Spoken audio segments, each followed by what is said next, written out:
The secret rules of being an American. This is going to be an interesting one.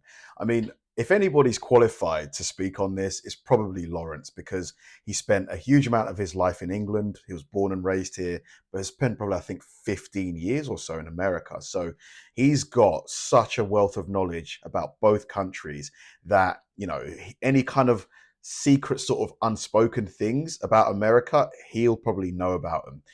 I wonder what kind of things are going to be mentioned here. Yeah, but you're not even in my league, mate.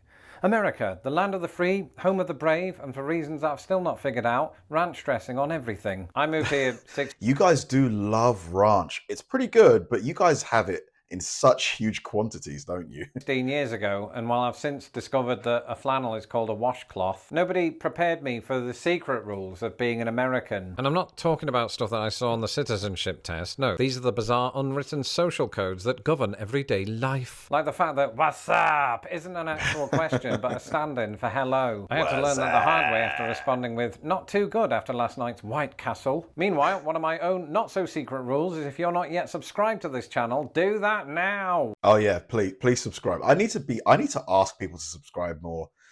Yeah, please subscribe if you're not subscribed. And press the bell. In the meantime, here are the secret rules of being an American that nobody talks about except me and occasionally Reddit.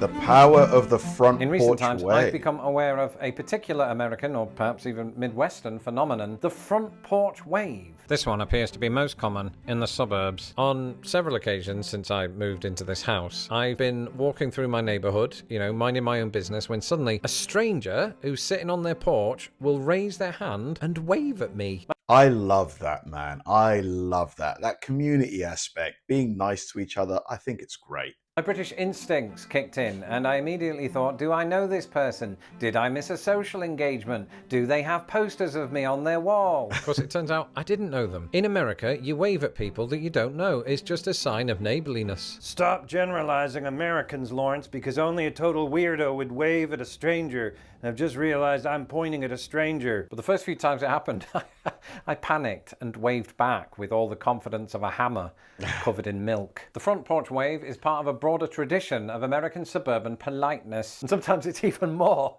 horrifying than that. Pedestrian saying hello. I was just strolling down an ordinary American side.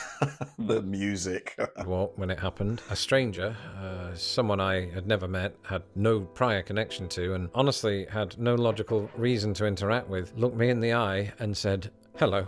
I panicked. Where I come from, this interaction only ever involves a confused tourist or maybe an over-enthusiastic charity worker. You don't expect it from somebody who lives around the corner. But in America, the gregarious pedestrian is wide rife. On a separate occasion, another passerby nodded and confidently uttered the phrase, "How's it going?" I was mortified. At first, I thought I'd stumbled into a small town where everybody knew each other, but it wasn't that, because this was a thriving cityscape known as Indianapolis. Americans, these remarkably sociable people, seem to have perfected the art of the passing greeting. Damn it, I've lived here my whole life and I have never greeted somebody while walking. He does a really good American accent. I mean, to be fair, you would expect that considering he's been in the States for so long, but he nailed it, at least for me. I also don't walk. Whether it's a simple nod, a hey there, or the slightly more advanced how you doing, which again requires no meaningful response. My therapist told me that the best way to overcome your fears is to face them. So I've reluctantly started doing it myself. About once a week while walking the dog, I issue my own hello to passers-by, unless it happens to be Suburban Sue, in which case I pretend I haven't seen her. Of course, Suburban Sue. my newfound politeness has led to some confusion when I visit home and accidentally greet strangers who then assume that I am a confused tourist, and I suppose in a weird way, I am. Thankfully, something that alleviates this problem and means that I don't have to ask for directions. But again, I love you just chatting with people. Maybe you're in you're in the queue for the grocery store. You see that, I don't know, or you hear they mention something that you're familiar with. Maybe it's your football team, and you just have a random conversation. I think it's so good. We need to do more. In my own country is GPS, something I'd only recommend using overseas if you have a good data plan. And that is why I've partnered Pond. The link is in the description below.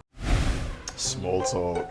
Yeah, it's just following on from that whole being open to talking to strangers more than here. Here it still happens, but usually alcohol is involved. Small usually. talk in Britain usually consists of two people agreeing that those clouds over there don't look too good, do they? If you took away weather from the national discourse, British people would recoil in horror at the mere thought that small talk is even happening. But in America, small talk is like the 5th most popular sport, just ahead of soccer. Some Americans will talk to anyone, anywhere, about anything. Except for the millions who do not, because talking is overwhelming and people are dumb. Standing in line at the grocery store, expect a full conversation about your purchases, your weekend plans, and occasionally whether or not you're that guy from YouTube. At first, I didn't know enough small talk to keep up, which forced me to Google, what does "de bears" mean? The trick, though, is mastering the right topics. Food? Safe. Sport? Absolutely. But never, and I mean never, bring up politics. Unless that person has a bumper sticker that you happen to agree with, then it's fine. So politics is a no-go zone in terms of small talk.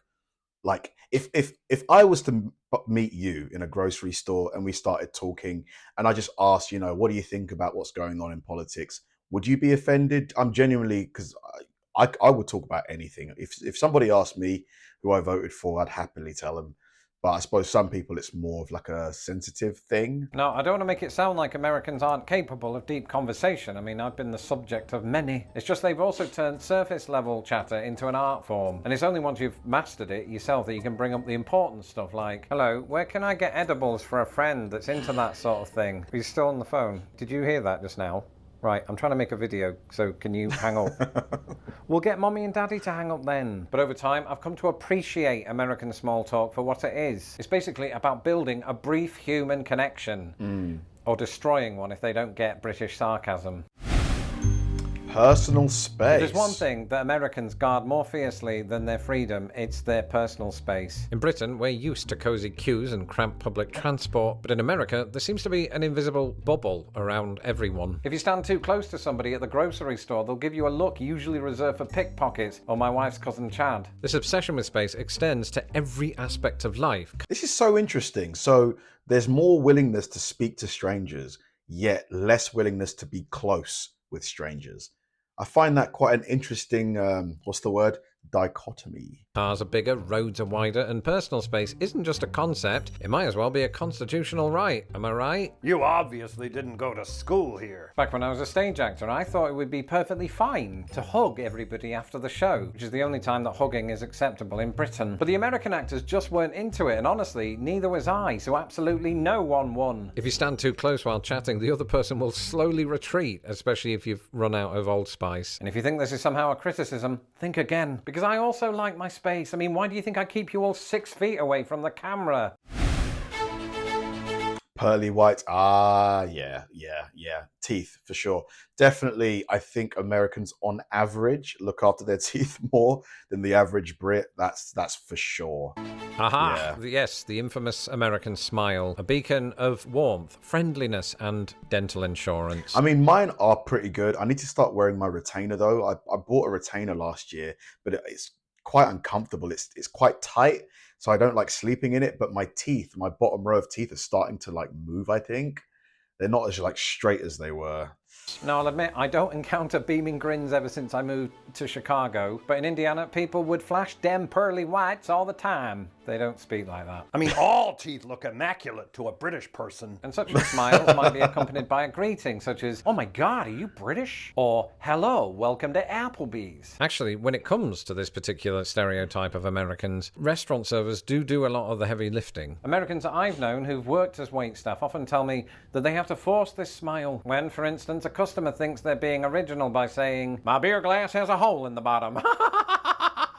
Hilarious. But it did stand out to me when I first moved here because in Britain, not only do waitstaff not usually smile, but you don't normally see them for about an hour. Ironically, to give... Yeah, the service level in America, for sure, that I experienced in Texas is better, for sure. The tipping has a big impact on that.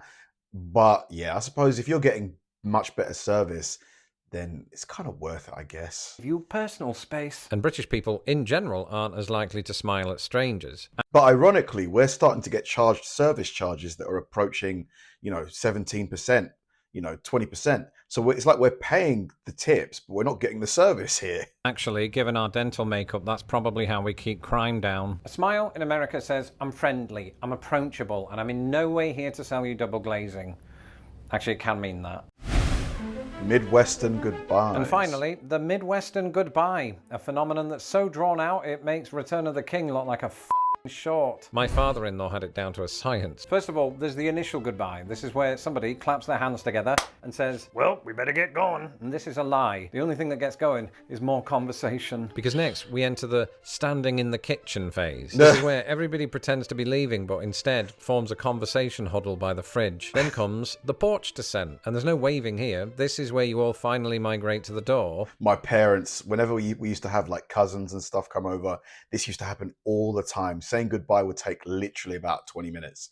I'm not even kidding. But not before bonding over, I don't know, grandma's recent bowel issues. And just when you think you're free, it's time for the driveway chat while standing next to your car, hoping they don't notice your bumper stickers. And finally, the reverse goodbye. This is when you pull out of the driveway with your windows down, Exchanging emotional words like you're in a Hallmark movie. Call me when you get there. Tell your mom I said hi. Steve, Drive safe. and just like that, it's 2 a.m. Okay, this one actually is accurate. Now, part of me almost didn't include the Midwestern goodbye on this list. After all, the theme of this video is Secret rules of being an American. not Midwestern. And then it occurred to me that while this is a Midwestern stereotype, it's probably something that people experience in other parts of the country too. Let me know if your family does.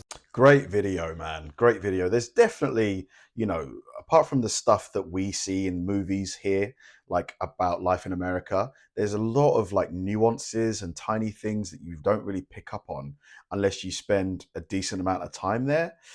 Like I loved the, you know, the chattiness and the willingness to just have a random conversation that I experienced in Texas. I thought it was brilliant. Like me and my two friends that were in Texas, we were in the Ritz-Carlton in Dallas. We're just having some drinks, and this lady was there watching I think it was a college basketball game or something like that. Hockey, no, it was an NHL game. And yeah, we just randomly started talking, and we talked for like an hour or so, and it was just fun. Like she was like an older lady, and you know, she was like asking us about London. We were talking to her about like what it's like living in Dallas and this and that, and it was really great. I love that stuff. Thanks for watching, guys, and I'll see you in the next one.